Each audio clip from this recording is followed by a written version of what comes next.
It's getting increasingly hard to focus. We all feel it, guys.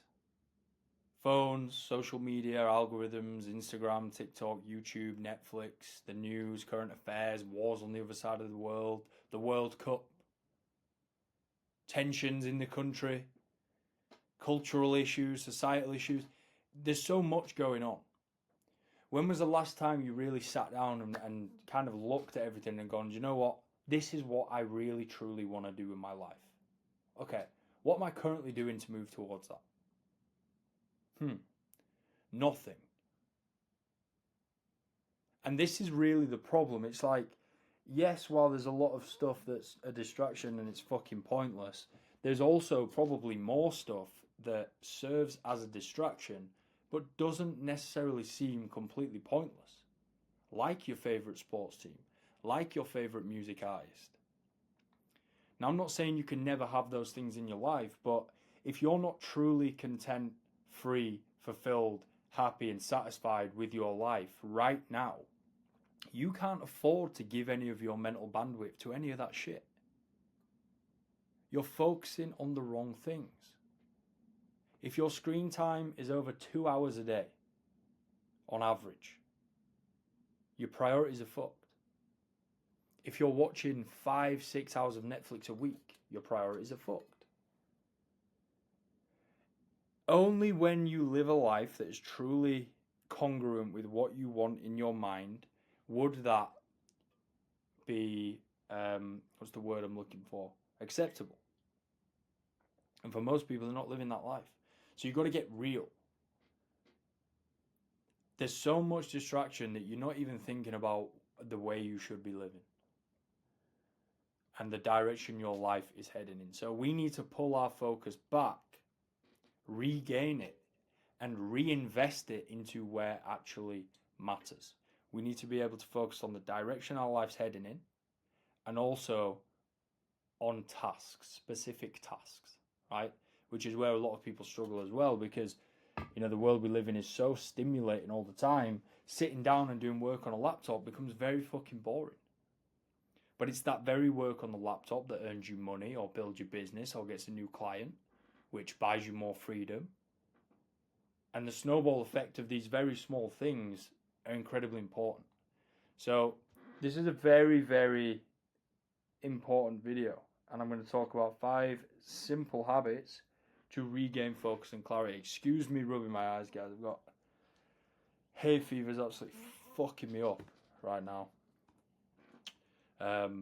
But yeah, these habits, they're not sexy, they're not appealing.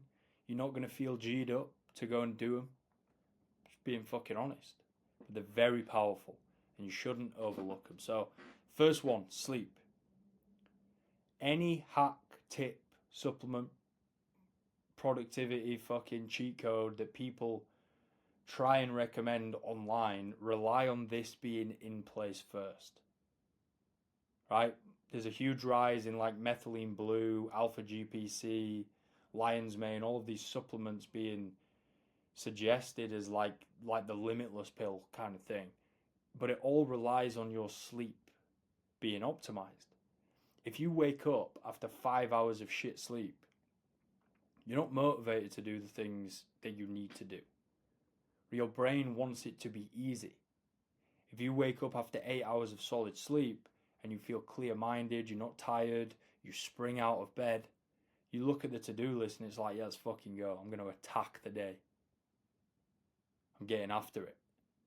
So you're putting yourself at a massive disadvantage by waking up in a groggy state of mind, because a tired brain will hunt for stimulation.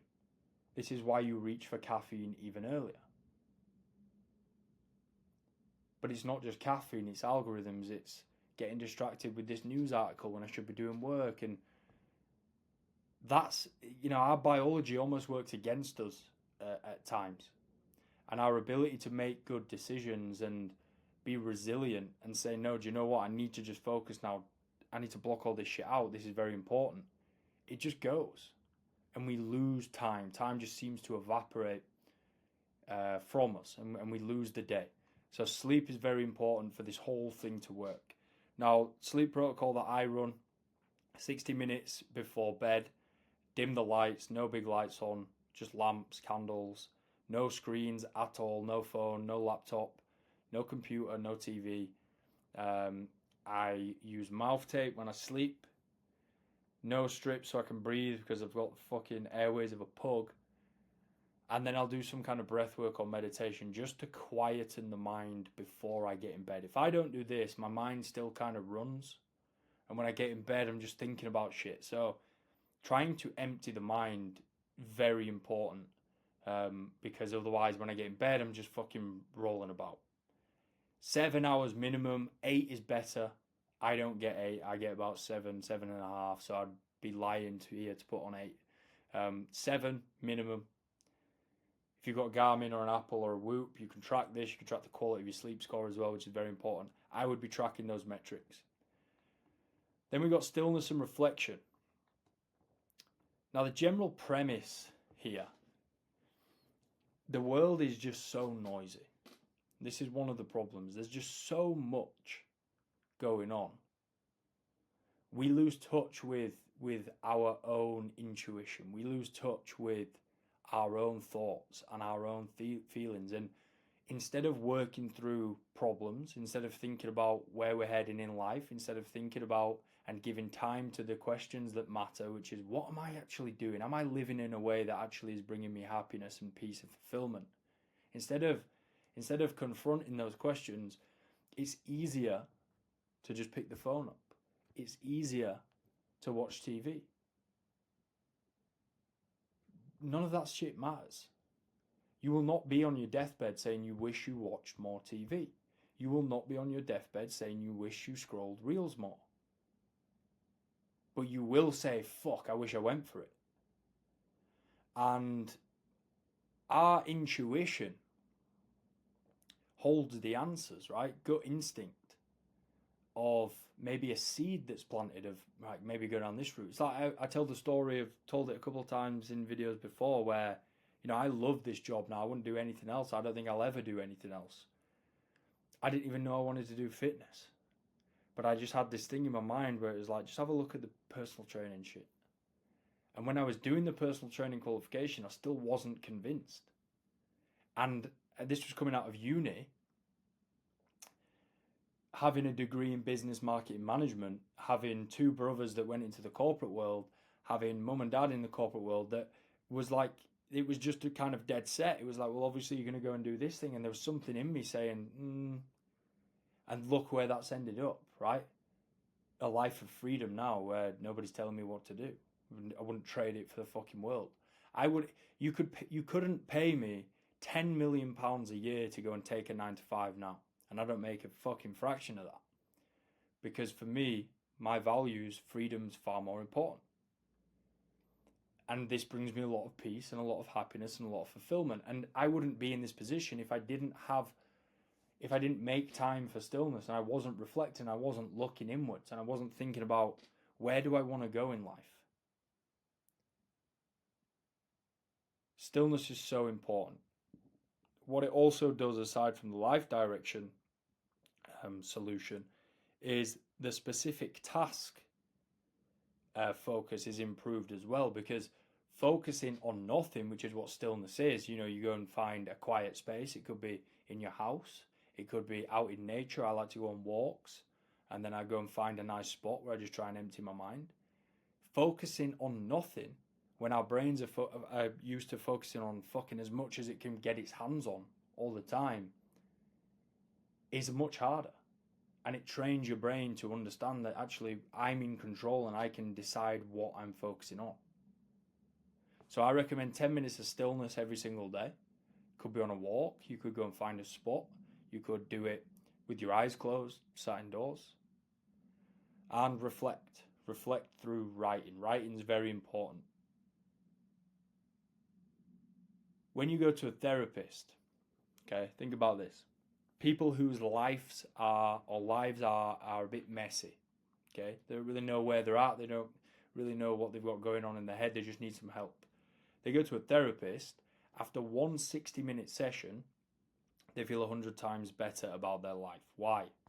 Why are they able to Why is the therapist able to have that much influence and power? They can't read minds. They're not magic.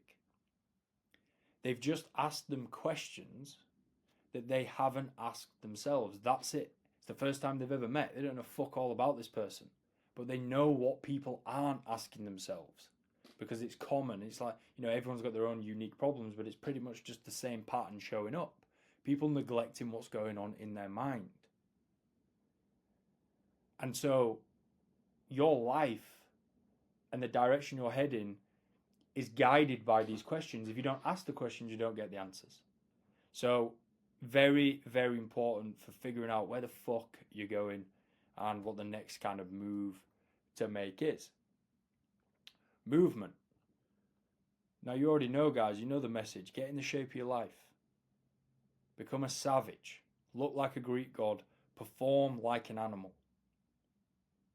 But as it pertains to focus, movement is very, very important. A stagnant body causes the mind to search for stimulation. Now this is, when we inverse it, this is the power of cardio. This is why I recommend hybrid. This is why, I push that so hard on people, because it gives you something that nothing else can give you.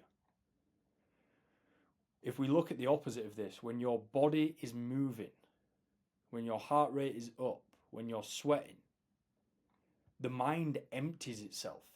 And when the mind empties itself, you can enjoy the stillness and the relief of almost disengaging your mind and not thinking about the struggles and the stresses and the worries and the problems that you need to solve in life. Or you can think and you leave it as a vacuum, you leave it empty, but you pull ideas in and you don't even have to really try. They just kind of arrive. That's powerful. So very similar to this, I had to put stillness and reflection first, of course, but the same logic of being applied here. I wouldn't come up with anywhere near as many ideas as I do for my business, for videos, for things to do inside for clients and stuff like that, if I didn't have running, if I didn't have cardio. Now, steps can also fill this gap. The gym can also fill this gap as well, but for me, it's the cardio that really does it. But we should be moving all the time. Now, if you've got a 10,000 step goal, you need to get out and walk every day. Get out in nature, get out of being indoors, from sitting down, being stagnant. Movement gives you the opportunity to think about life direction. Now, it also does a lot of other things as well. I would say the main benefits aren't necessarily the focus element, but very important for focus as well. Reading does the opposite of what algorithms do. It's the easiest way to look at it. So if you've ever noticed when you scroll, you have these huge changes every single scroll, where maybe, let's say, you're watching a motorbike video and some guy's on the motorway and he's doing fucking 200 miles an hour, and then the next video is like a load of puppies. The next video is the war in fucking Palestine. The next video is Donald Trump doing something. The next video is Champions League highlights. The next video is some violent, gory thing. It's like that. It's not, right? I'm certainly not saying that's more interesting than life, but that is more interesting than life for your brain.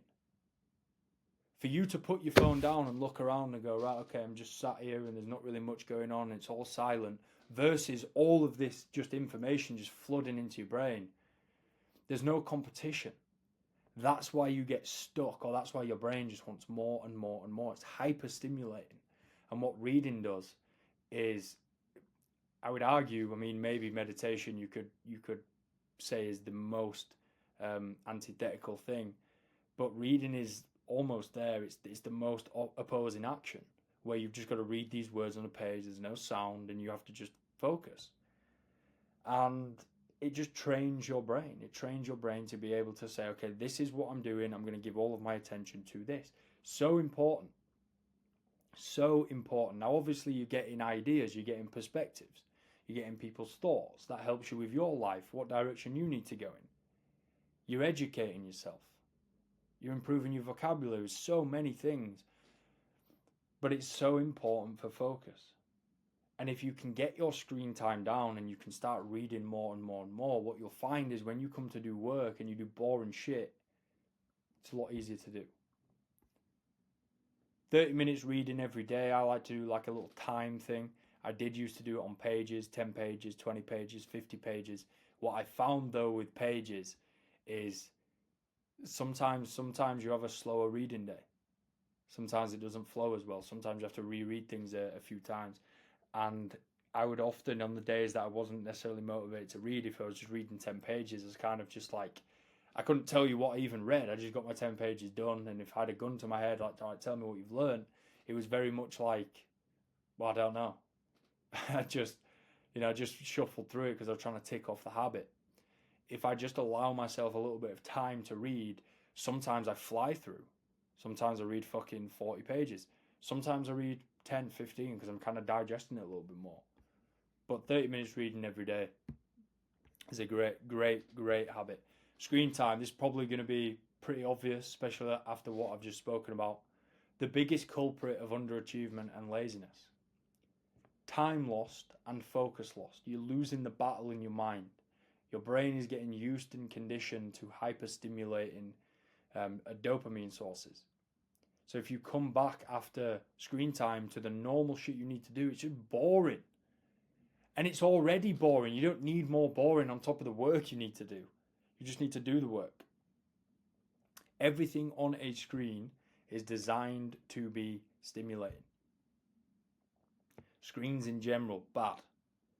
You have to understand any app, the main culprit is obviously Instagram, TikTok, YouTube not as bad, but Instagram and TikTok, right? But any app, even if it isn't social media, any TV program, anything that comes from a screen, basically, they have a whole department of people whose full salaries go towards them studying how to keep people on the app longer because they want to make money.